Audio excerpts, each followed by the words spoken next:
Have you ever felt like your financial life is rigged against you? You work hard, you try to save a little here and there, and yet, when you look at your banking app, the number seems frozen in time. It feels less like building a future and more like trying to fill a bucket that has a hole in the bottom.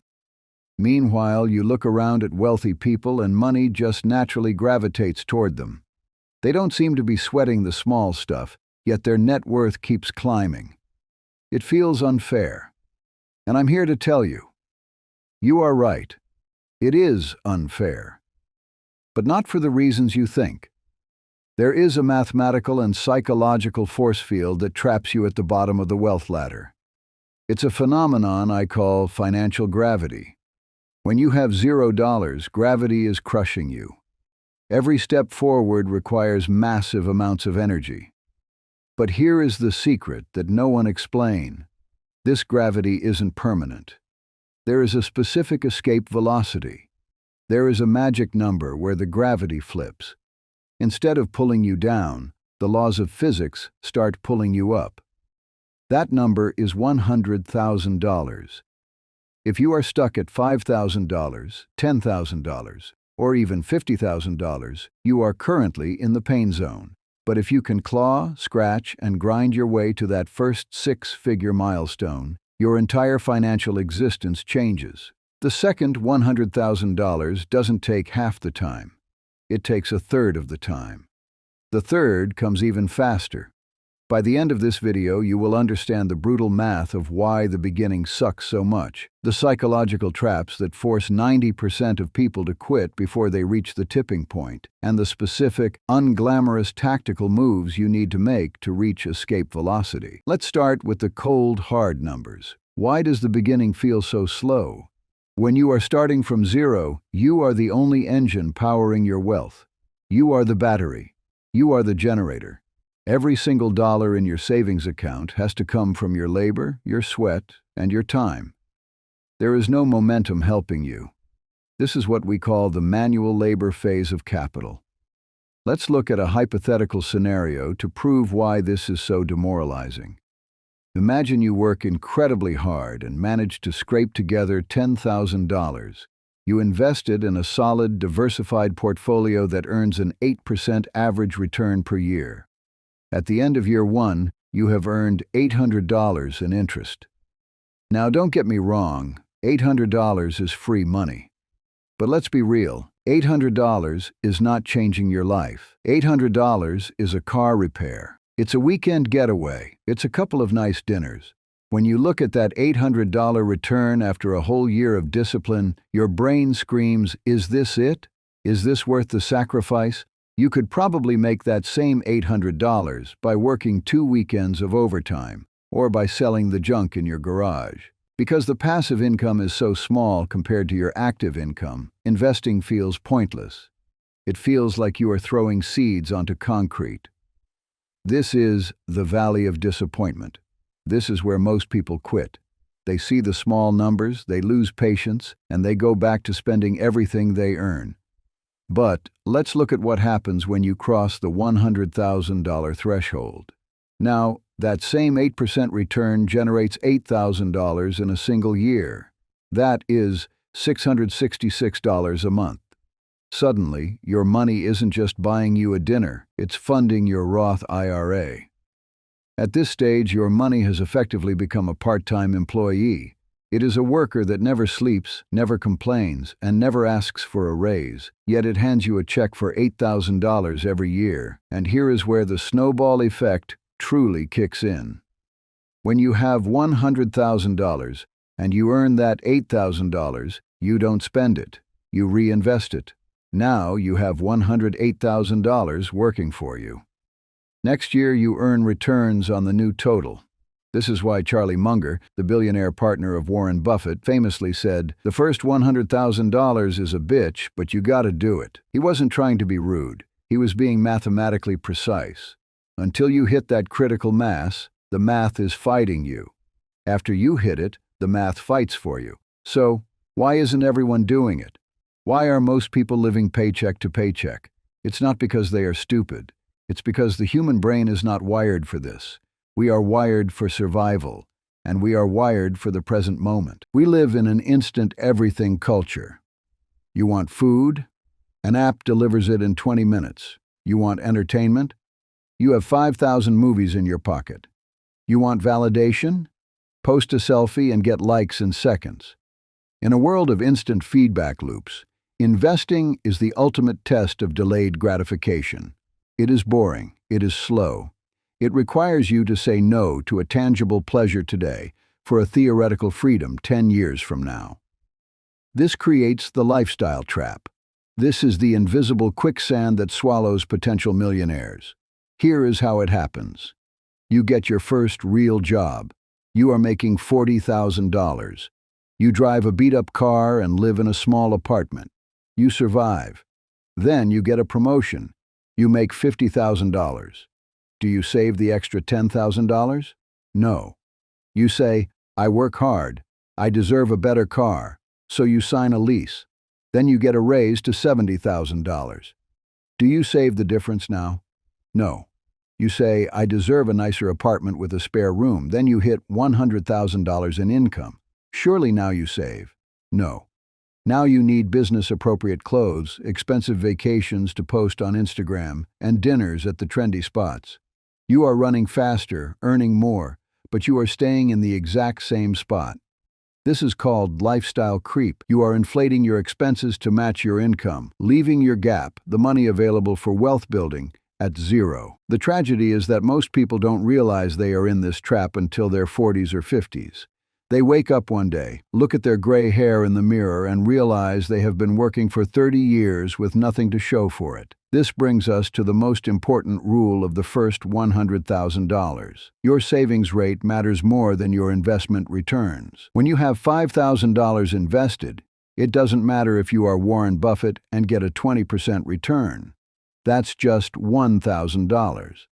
But if you can figure out how to cut your expenses or increase your income to save an extra $500 a month, that is $6,000 a year. In the early stages, your discipline dwarfs the market. Okay, we know the math is hard, and we know our brains are working against us. So, how do we actually bridge the gap? How do we get from zero to $100,000 without waiting 40 years? You need a strategy that is boring, unsexy, and ruthlessly effective. You cannot fix what you do not measure. Most people claim they can't save, but they have no idea where their money is going. I challenge you to do this. For the next 30 days, track every single penny. I don't mean just the rent and the car payment. I mean the $4 coffee, the $2.99 app subscription, the vending machine snack, the Uber ride because you woke up late. Once you see the leaks, you have to plug them. But here is the nuance. Don't cut the things that make you genuinely happy. Cut the things that are just habits. If you love your morning latte, and it is the highlight of your day, keep it. But cut the subscription services you don't watch. Cut the expensive car payment that you only bought to impress your neighbors. Cut the mindless Amazon purchases. This isn't about living like a monk in a cave. It's about conscious spending. It's about aggressively cutting costs on the things you don't care about so you can aggressively invest in your freedom. There is a limit to how much you can save, but there is no limit to how much you can earn. We live in the gig economy era. It has never been easier to monetize a skill. If you are serious about the sprint to $100,000, you cannot rely solely on your 9-to-5 salary, especially if that salary is low. You need to become a mercenary for your own net worth. Can you freelance? Can you consult? Can you drive Uber on weekends? Can you flip furniture? Can you learn a high-value skill like coding? If you can generate an extra $1,000 a month and throw 100% of it into your investment account, you will shave years off from your journey. The goal is to widen the gap between your income and your expenses as much as humanly possible for a short, intense period of time. But you have to keep doing it. You are putting away $1,000 or $2,000 a month. You are saying no to the boys' trip. You are driving the old Honda. And your account is growing slowly, every month, without fail. This is the grind. This is the price of admission for the life of freedom you want later. We must talk about the social aspect of this, because it is the number one reason people fall off the wagon. When you start behaving differently with money, people around you will get uncomfortable. If you start bringing a packed lunch while your coworkers go out to eat every day, they will make jokes. If you decline the expensive wedding destination trip, friends might get offended. You have to understand the psychology. When you start improving your life, it shines a spotlight on the fact that they aren't improving theirs. Your discipline makes them feel insecure about their lack of discipline. So, subconsciously, they try to pull you back down to their level so they can feel comfortable again. Money isn't everything is usually said by people who don't have any money. You need to develop a thick skin. You need to realize that the approval of your broke friends is not worth your financial future. You are playing a different game than they are. They are playing the game of look rich now. You are playing the game of be rich later. Let's talk about the light at the end of the tunnel. What happens when you see 6 figures in your account? First, the anxiety vanishes. When you have $100,000 liquid, you walk differently. You sleep differently. If your boss is toxic and screams at you, you don't have to take it. You have FU money. You know you can survive for years without a paycheck. That confidence changes your career trajectory. You negotiate harder. You take better risks. Second, opportunities unlock. This is the great irony of wealth. Opportunities only come to those who don't need them. When you are broke, you are forced to pay the highest prices for everything. You pay high interest on loans. You rent because you can't buy. When you have capital, the world goes on sale. Your friend calls you, "Hey, I need to sell my house fast. I'll give it to you for 20% under market value if you can close in 2 weeks." If you are broke, that's just a sad story. If you have $250,000, that is a $50,000 profit. Or the stock market crashes. The news is screaming that the world is ending. Stocks are down 30%. If you are living paycheck to paycheck, you panic. You might even lose your job. If you have cash, you step in and buy assets for pennies on the dollar. You buy the dip. This is how the rich get richer. They have the dry powder to capitalize on chaos. And finally, the math takes over. Getting from $0 to $100,000 might take you 5 to 7 years of hard grinding.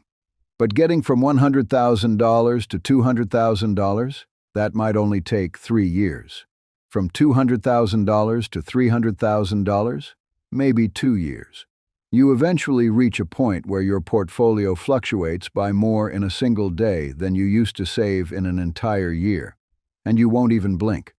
You will have developed risk tolerance. You will understand that volatility is the price you pay for performance.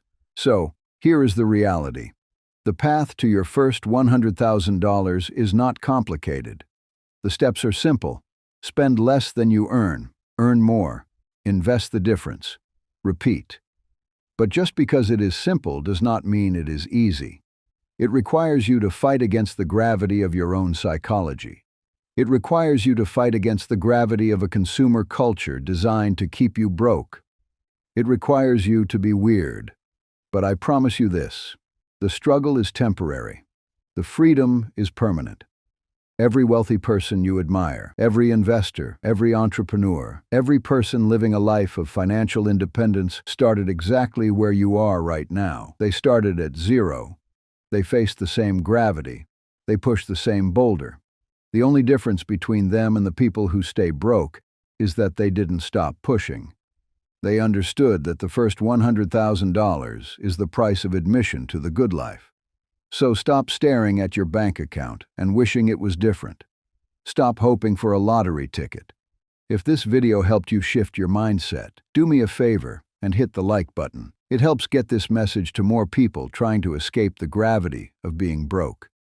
And subscribe if you want to join a community of people who are building wealth the real way. I'll see you in the next one.